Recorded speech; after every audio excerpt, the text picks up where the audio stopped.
আসসালামু আলাইকুম।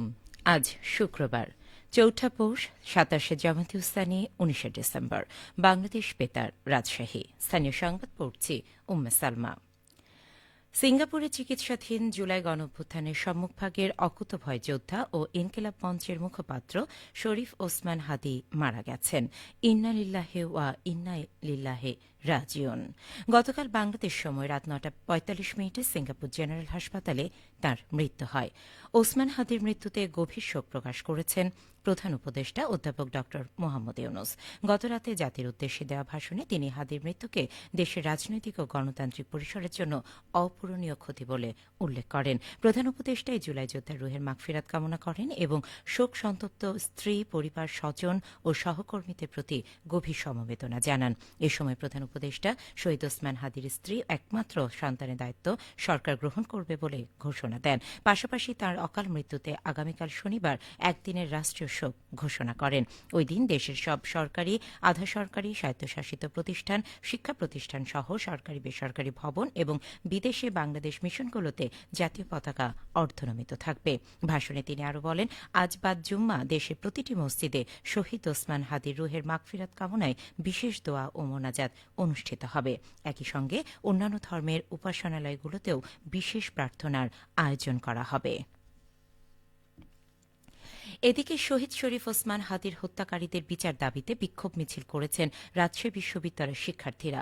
গত রাত 10:30টার পর শিক্ষার্থীরা বিক্ষোভ মিছিল নিয়ে জুহা চত্বরে জড়ো হন। পরে বিক্ষোভরত শিক্ষার্থীরা মিছিল নিয়ে শহরের অভিমুখে রওনা দেন। বিক্ষুব্ধ শিক্ষার্থীরা আলুপট্টি ও সাহেববাজার 0 পয়েন্টে রাস্তায় আগুন জ্বালিয়ে বিক্ষোভ করেন। পরে অনুষ্ঠিত সমাবেশে রাকসু ভিপি মোস্তাকুর রহমান জাহিদ, জিএস সালাউদ্দিন আম্মার, রাবি শাখা ছাত্র শিবিরের সাধারণ সম্পাদক মুজাহিদ ফয়সাল সহ অনেকেই বক্তব্য দেন। এ সময় তারা ওসমান হাদির হত্যাকারীদের ইন্টারপোলের মাধ্যমে ভারত থেকে দেশে ফিরিয়ে এনে বিচারের আওতায় আনার দাবি জানান। ইনকিলাব মঞ্চের মুখপাত্র শরীফ ওসমান হাদি নিহতের ঘটনায় চাঁপাইনবাবগঞ্জেও বিক্ষোভ হয়েছে। গত রাত 11:30টার দিকে জেলা শহরের বাতেনখা মোড়ে জুলাই যোদ্ধা ও ছাত্ররা সমবেত হতে শুরু করে।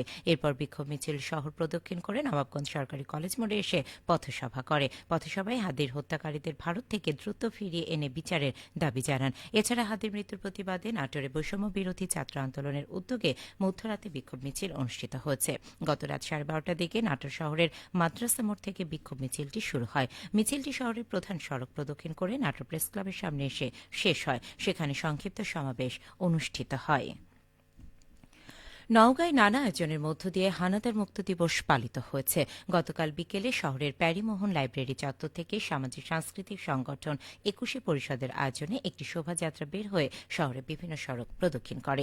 র্যালিটি মুক্তির মোড় শহীদ মুক্তিযোদ্ধার স্মৃতিস্তম্ভে গিয়ে শেষ হয়। সেখানে অনুষ্ঠিত আলোচনা সভায় বক্তাগণ ১৯৭১ সালে শহীদদের গভীরভাবে স্মরণ করে ১৮ ডিসেম্বরের গুরুত্ব তুলে ধরেন। তারা বলেন, ১৬ ডিসেম্বর বিজয় আসলেও নওগাঁ মহকুমা ছিল পাক সেনাদের দখলে। এই দুদিনে পাক সেনারা শহরের সন্নিকটে জগৎসিংহপুর এক অভিযান চালিয়ে ৫ বাঙালিকে হত্যা করে। ১৮ ডিসেম্বর মুক্তিযোদ্ধাদের কাছে আত্মসমর্পণ করলে নওগাঁ হানাদার মুক্ত হয়। কর্মসূচিতে ২১শে পরিষদের সভাপতি অ্যাডভোকেট DM আব্দুল বারী, সাধারণ সম্পাদক MM রাসেল ও অন্যান্যরাও বক্তব্য প্রদান করেন। সিরাজগঞ্জে শুরু হয়েছে ১০ দিনব্যাপী বিসিক উদ্যোক্তা মেলা। গতকাল শহরের মুক্তির সোপানে বিসিক আয়োজিত মেলাটির উদ্বোধন করা হয়। উদ্বোধনী অনুষ্ঠানে প্রধান অতিথি ছিলেন সিরাজগঞ্জের জেলা প্রশাসক মোহাম্মদ আমিনুর ইসলাম। প্রধান অতিথির বক্তব্যে তিনি বলেন, ক্ষুদ্র কুটির শিল্পে তৈরি বিভিন্ন পণ্যের বাজার সৃষ্টি ও ক্ষুদ্র উদ্যোক্তাদের উদ্যোগকে এগিয়ে নিতে গুরুত্বপূর্ণ ভূমিকা পালন করে এই ধরনের মেলা। এ ধরনের আয়োজন আরও বৃদ্ধি করা প্রয়োজন। অনুষ্ঠানে আরও উপস্থিত ছিলেন অতিরিক্ত জেলা প্রশাসক সার্বিক গণপতি রায়, বিসিক সিরাজগঞ্জের সহকারী ব্যবস্থাপক মাহবুবুর রহমান। এবারে বিসিক উদ্যোক্তা মেলায় অংশগ্রহণ করছেন ৫৩ জন উদ্যোক্তা। তাদের উৎপাদিত পণ্যের প্রদর্শন ও বিপণনের জন্য স্থাপন করা হয়েছে ৫৭টি স্টল। সিরাজগঞ্জের রায়গঞ্জে ফসলি জমি টপসেল কর্তন ও বিক্রিদায় একজনকে ৭০,০০০ টাকা জরিমানা করেছে ভ্রাম্যমাণ আদালত। গতকাল উপজেলার জামতল গ্রামে অভিযান পরিচালনা করা হয়। অভিযান ও ভ্রাম্যমাণ আদালত পরিচালনা করেন রায়গঞ্জের সহকারী কমিশনার ভূমি মোহাম্মদ মাসুদ রানা। মাসুদ রানা জানান, গোপন সংবাদের ভিত্তিতে উপজেলা জামতৈলে অভিযান পরিচালনা করে টপসেল কর্তন ও বিক্রির সময় জালাল আহমেদকে আটক করা হয়। তাৎক্ষণিক ভ্রাম্যমাণ আদালত বসিয়ে তাকে ৭০,০০০ টাকা জরিমানা করা হয়। জরিমানা আদায় ও পুনরায় টপসেল কর্তন না করার মুচলেকায় জালালকে ছেড়ে দেওয়া হয়। সবশেষে আবহাওয়া। আজ সকাল ৬টায় রাজশাহীতে তাপমাত্রা ছিল ১৬.২ ডিগ্রি সেলসিয়াস। এই সময় বাতাসে আর্দ্রতার পরিমাণ ছিল ৯৬%। রাজশাহী ও পার্শ্ববর্তী এলাকায় আজ সূর্যোদয় হয়েছে ভোর ৬টা ৪৩ মিনিটে এবং সূর্যাস্ত সন্ধে ৫টা ২০ মিনিটে। সংবাদ শেষ হলো। আমাদের পরবর্তী স্থানীয় সংবাদ প্রচারিত হবে দুপুর ১২টা ১০ মিনিটে।